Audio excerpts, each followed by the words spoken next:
If Big Jim Sloan gets by Hackensack this afternoon, we should finish near the top of the NNJIL race. Those were pretty big words from Teaneck High School's rookie baseball skipper, given they were facing league leader Hackensack, one of the odds-on favorites to win the crown.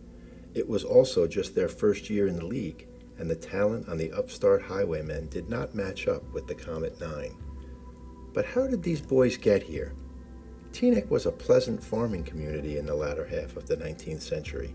There were 35 farms between Liberty and Fort Lee roads with mileposts all the way from Jersey City to Tappan.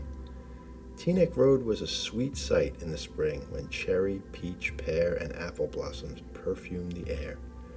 The large majority of the land was owned by William Walter Phelps.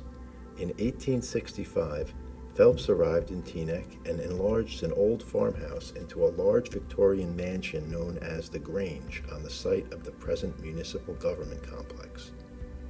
When his father, noted financier and railroad magnate John J. Phelps, died in 1869, he left an estate so large that looking after it became a full-time job for his son.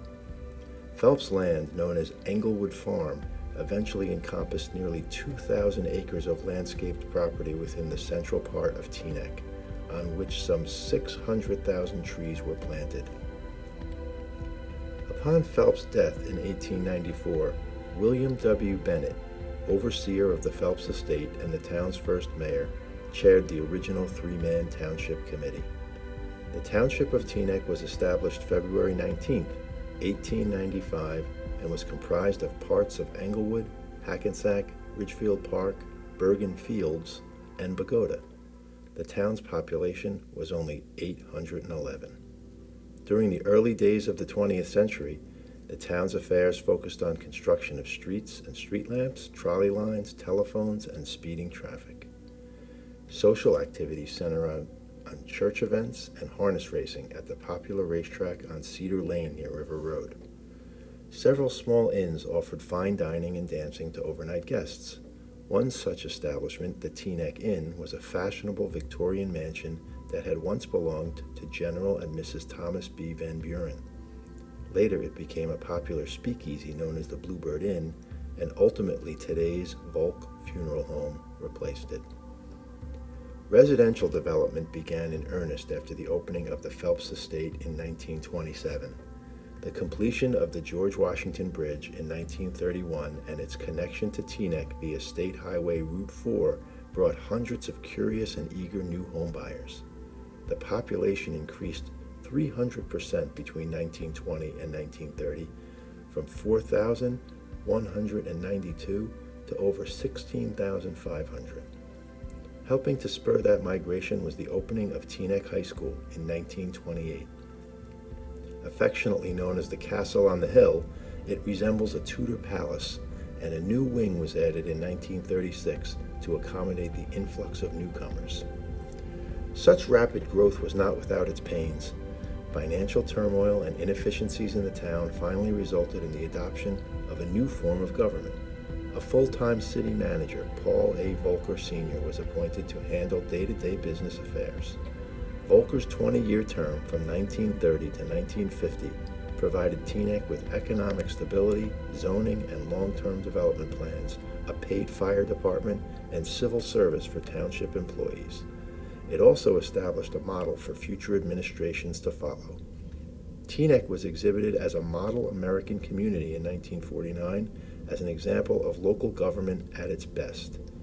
Never was this better illustrated than in 1965, when, after a long and difficult struggle, Teaneck became the first town in the nation where a white majority voted for school integration.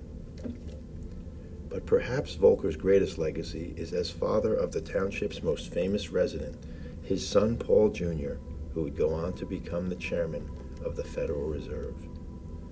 With all the activity spurred by the completion of the GWB, Teaneck began to prosper.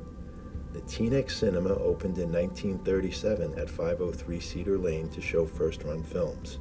The Teaneck Symphony Orchestra was formed in 1938 and still exists today as the Bergen Symphony Orchestra.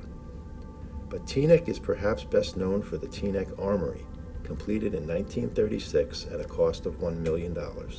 It was designed by Lewis S. Kaplan, who as a young architect won a competition to design the Trenton War Memorial, and after its dedication, he became the leading state architect until the early 1960s, designing or adapting many of the state's armories.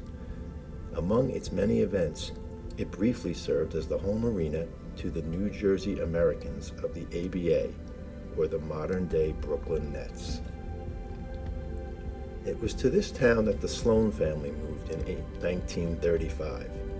Having lived at 2405 Grand Avenue in the Bronx for most of his young life, his parents, James and Helen Sloan, decided to move across the river.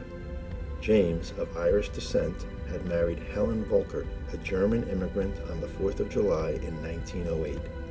A cafe manager, James had saved up enough to pay $7,000 for a house at 338 Morningside Terrace, and took his 4 children, sons Joseph and Jim and daughters Gertrude and Lillian, across the bridge to Teaneck. He found work as a bartender at the Elks Club, where he made just over $1,000 a year, and young Jimmy was enrolled in the Teaneck schools. The Teaneck baseball program would be very glad he did.